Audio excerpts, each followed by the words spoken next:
Egypt's president predicted Tuesday that Israel's nearly week-long offensive in the Gaza Strip would end within hours, as diplomats from across the world raced across the region to negotiate a ceasefire to end relentless Israeli airstrikes and Palestinian rocket attacks.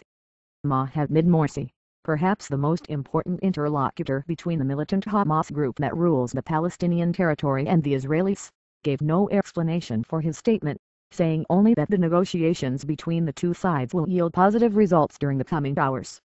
President Barack Obama also dispatched Secretary of State Hillary Rodham Clinton to the Mideast from Cambodia, where she had accompanied Obama on a visit.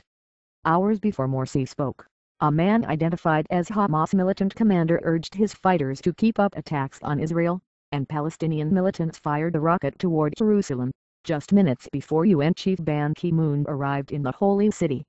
Israeli airstrikes killed the senior militant and 5 others in a separate attack on a car, according to Gaza health officials. This must stop. Immediate steps are needed to avoid further escalation, including a ground operation, Ban said from Egypt.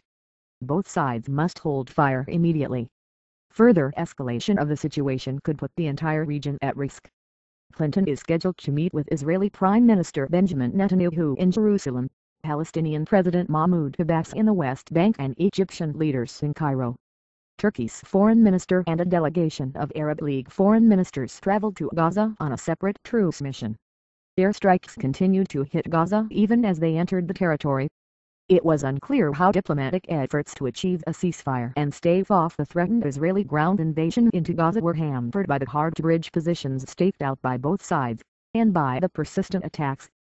Tens of thousands of Israeli soldiers have been dispatched to the Gaza border in case of a decision to invade. Residents of Jerusalem ran for cover Tuesday when Palestinians fired a rocket toward the Holy City for the second time since the fighting started last Wednesday.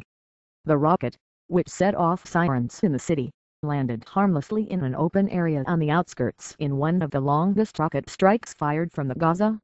Police spokesman Mickey Rosenfeld said the rocket landed in Gush Etzion, a collection of Jewish West Bank settlements southeast of the city.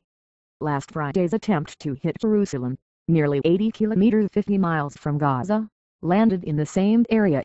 No one was wounded in either attack. Jerusalem had previously been considered beyond the range of Gaza rockets, and an unlikely target because it is home to the Al-Aqsa Mosque compound, Islam's third holiest shrine. Israeli officials feared Gaza's Hamas rulers will try to stage similar attacks deep into Israel's heartland ahead of any possible truce.